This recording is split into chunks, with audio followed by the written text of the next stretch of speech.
Assalamualaikum warahmatullahi wabarakatuh. Selamat pagi. Perkenalkan nama saya Jaura Habibah. Saya dari Prodi Manajemen dengan NIM 240201020474. Yang saya hormati Bapak Joko Suharyanto, SEMM CPUD. Izinkan saya pada pagi hari ini untuk mempresentasikan mengenai UTS Ekonomi Mikro saya, yaitu mengenai topik yang sudah diberikan oleh Bapak di LMS. Baik, topik pembahasan untuk UTS saya kali ini yaitu mengulas atau review atas kebijakan mikro yang pernah dikeluarkan atau ditetapkan oleh pemerintah dari era reformasi hingga era pemerintahan saat ini. Oke, baik. Adapun kebijakan mikro dari era reformasi sampai era pemerintahan saat ini itu ada kebijakan ekonomi, ada kebijakan sosial, dan juga ada kebijakan industri. Nah, untuk kebijakan ekonomi itu terbagi dua, ada kebijakan moneter yang di mana Bank Indonesia memiliki otonomi untuk mengatur kebijakan moneter seperti menentukan suku bunga dan jumlah uang beredar. Adapun kebijakan fiskal, pemerintah memiliki kebijakan fiskal untuk mengatur belanja negara dan pendapatan negara. Nah, yang kedua itu tadi ada kebijakan sosial. Untuk kebijakan sosial itu terbagi dua juga, ada program bantuan langsung tunai atau BLT, di mana program ini tuh bertujuan untuk membantu masyarakat miskin dengan memberikan bantuan tunai langsung. Nah, yang kedua itu program Keluarga Harapan atau PKH. Program ini bertujuan untuk membantu keluarga miskin dengan memberikan bantuan dalam bentuk uang tunai dan lain-lain. Yang terakhir itu ada kebijakan industri, di mana kebijakan industri ini juga dibagi menjadi dua. Yang pertama itu kebijakan industri kecil dan menengah, yaitu pemerintah memiliki kebijakan untuk mendukung pengembangan industri kecil dan menengah. Dan yang kedua itu kebijakan perdagangan. Nah, di mana kebijakan perdagangan ini, pemerintah memiliki kebijakan untuk mengatur perdagangan dan meningkatkan ekspor. Baik, pada UTS kali ini saya akan mereview satu kebijakan, yaitu mengenai kebijakan sosial yang akan saya ulas di kebijakan sosial ini adalah program bantuan langsung tunai atau BLT. Nah, program bantuan langsung tunai ini pertama kali diluncurkan pada tahun 2005, yang dimana tepatnya pada masa pemerintahan Presiden Susilo Bambang Yudhoyono atau Presiden SBY.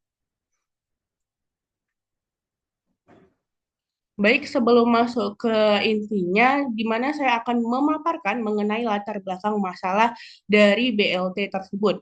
Di mana pada tahun 1998, Indonesia mengalami krisis ekonomi yang parah, dikenal sebagai krisis moneter Asia. Krisis ini membawa dampak yang sangat signifikan, seperti inflasi tinggi 77,6% pada tahun 1998, pengangguran meningkat 6,4 juta orang pada tahun 1999 dan kemiskinan meluas 23,4% dari total penduduk pada tahun 1999.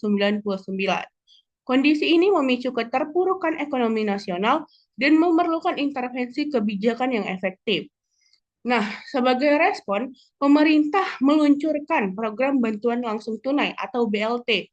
Nah, dari latar belakang masalah tadi, pemerintah ini responnya itu meluncurkan si BLT ini sebagai bagian dari kebijakan mikro, di mana program ini tuh dirancang untuk mengurangi kemiskinan dan pengangguran, meningkatkan kesejahteraan masyarakat, serta simulasi ekonomi lokal. Evaluasi terhadap kebijakan BLT era reformasi sangat penting untuk menganalisis dampaknya, mengidentifikasi kekurangan dan kelebihan, serta memberikan rekomendasi atau saran untuk perbaikan kebijakan di masa yang akan datang atau masa depan. Baik, masuk saya akan mereview kebijakan sosial, yaitu program BLT ini, di mana program BLT ini memiliki indikator kinerja, yang di mana itu ada pengurangan jumlah penduduk miskin, peningkatan pendapatan keluarga miskin, meningkatnya konsumsi masyarakat, pengurangan tingkat pengangguran, dan peningkatan aktivitas ekonomi lokal. Selanjutnya, ada pun tujuan dari kebijakan atau program BLT tersebut, yaitu yang pertama, mengurangi tingkat kemiskinan dan pengangguran di Indonesia. Yang kedua, meningkatkan kesejahteraan masyarakat, terutama keluarga miskin. Yang ketiga, stimulasi ekonomi lokal melalui peningkatan konsumsi dan aktivitas ekonomi. Dan yang terakhir, membantu masyarakat mengatasi dampak krisis ekonomi. Itulah tujuan dari si program BLT tadi. Nah, yang terakhir di slide ini ada sasaran, di mana sasaran dari si program BLT ini itu diberikan kepada yang pertama itu ada keluarga miskin di pedesaan dan perkotaan. Yang kedua, masyarakat terdampak krisis ekonomi. Yang ketiga, pengangguran dan pekerja informal. Yang keempat, keluarga dan dengan pendapatan rendah atau di bawah garis kemiskinan. Dan yang terakhir, sasarannya itu ke wilayah dengan tingkat kemiskinan tinggi. Berikutlah yang sudah saya jelaskan tadi, ada indikator kinerja, tujuan, dan sasaran dari program uh, si BLT ini, bantuan langsung tunai. Selanjutnya, saya akan mereview dari sisi implementasi pelaksanaan, anggaran, dan kriteria penerima. Nah, langsung saja implementasi pelaksanaan itu ada 5, perencanaan, pengidentifikasi penerima, pengajuan proposal, pencairan dana, dan pengawasan evaluasi. Selanjutnya anggaran. Anggaran dari program BLT ini itu sumber dananya anggaran pendapatan dan belanja negara atau APBN, dari APBN dan anggaran pendapatan dan belanja daerah atau APBD. Nah, itu juga jumlah dana ada, dan terus ada alokasi dana di mana itu 80% untuk bantuan langsung dan 20% untuk biaya operasional. Dan yang terakhir ada pengelolaan dana, di mana pengelolaan dana ini dilakukan oleh Kementerian Sosial dan pemerintah daerah. Adapun kriteria penerima dari program BLT atau bantuan langsung tunai, ada keluarga miskin, pengangguran, pekerja informal, keluarga dengan anggota tuna sosial, keluarga korban bencana, dan warga negara Indonesia. Sama ya, seperti sasaran tadi, dengan kriteria penerima, itu hampir sama intinya. Nah, selanjutnya saya akan memaparkan juga mengenai contoh kasus BLT atau bantuan langsung tunai. Nah, contoh kasus sukses dari program BLT ini ada yang pertama pengurangan kemiskinan di Desa Sukamaju, tepatnya di Jawa Barat. Program BLT membantu mengurangi kemiskinan dari 35% menjadi 15% dalam 2 tahun. Nah, yang kedua, peningkatan pendapatan di Kota Makassar, Sulawesi Selatan, di mana program BLT ini meningkatkan pendapatan keluarga miskin sebesar 30% dalam 1 tahun. Dan yang ketiga, pengembangan usaha kecil di Kabupaten Bogor atau Jawa Barat. Nah, program BLT ini membantu mengembangkan 500 usaha kecil, menciptakan 1.500 lapangan kerja.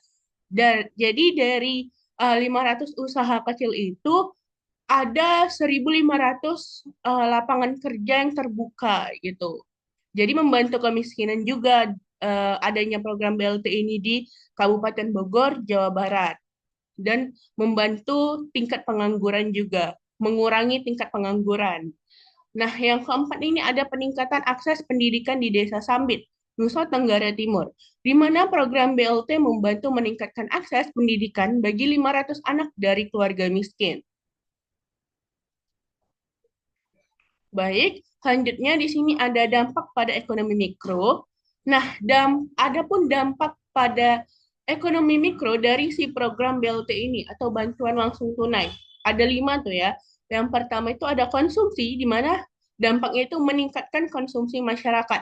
Yang kedua, tabungan, mengurangi tabungan masyarakat. Yang ketiga itu investasi, mengurangi investasi jangka panjang. Yang keempat itu pendapatan, meningkatkan pendapatan masyarakat. Dan yang kelima itu kemiskinan, di mana itu akan mengurangi kemiskinan. Nah, lima hal tersebutlah dampak si program BLT atau bantuan langsung tunai terhadap ekonomi mikro.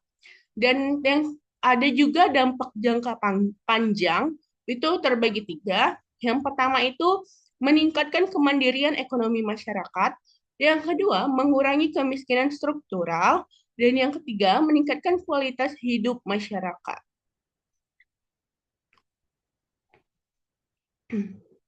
Baik, mungkin ini adalah slide terakhir. Saya akan memaparkan review dari kebijakan sosial dari program BLT, Bantuan Langsung Tunai.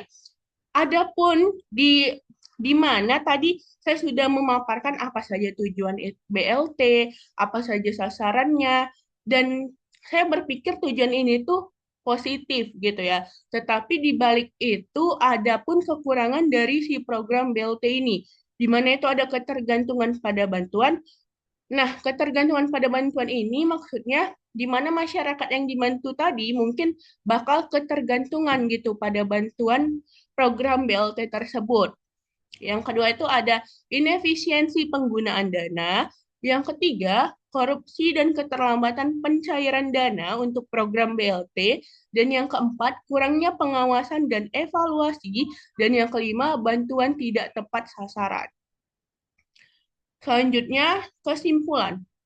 Nah, kesimpulan yang dapat kita ambil dari yang sudah saya review yaitu program bantuan langsung tunai atau BLT telah terbukti efektif dalam mengurangi kemiskinan dan pengangguran di Indonesia.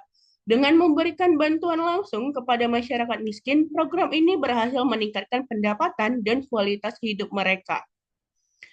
BLT juga memiliki dampak positif pada stimulasi ekonomi lokal karena bantuan tersebut digunakan untuk memenuhi kebutuhan sehari-hari dan memicu konsumsi.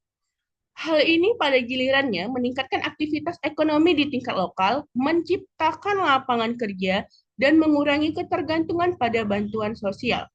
Secara keseluruhan, program BLT telah menunjukkan hasil yang signifikan dalam mengatasi kemiskinan dan meningkatkan kesejahteraan masyarakat, sehingga perlu dilanjutkan dan diperbaiki untuk mencapai dampak yang lebih luas dan berkelanjutan. Nah, saran saya dari review-review yang telah saya paparkan pada presentasi kali ini yaitu perbaiki sistem pengawasan dan evaluasi, tingkatkan partisipasi masyarakat, sesuaikan bantuan dengan kebutuhan spesifik masyarakat, dan yang terakhir adalah lakukan evaluasi dan perbaikan program ini secara terus-menerus. Baik, eh, itulah review saya mengenai kebijakan dari era reformasi hingga era pemerintahan saat ini. Dan saya di sini mereview dari sisi kebijakan sosial, yaitu program bantuan langsung tunai atau biasa disebut dengan program BLT yang dikeluarkan oleh pada masa pemerintahan Presiden Susilo Bambang Yudhoyono pada tahun 2005. Baik, em, segitu saja review saya pada pagi hari ini di eh, presentasi saya kali ini. Saya mengucapkan minta maaf apabila ada kesalahan kata dan saya mengucapkan juga terima kasih kepada Bapak Joko Suharyanto, SEMM CPUD. Terima kasih, Pak. Wassalamualaikum warahmatullahi wabarakatuh.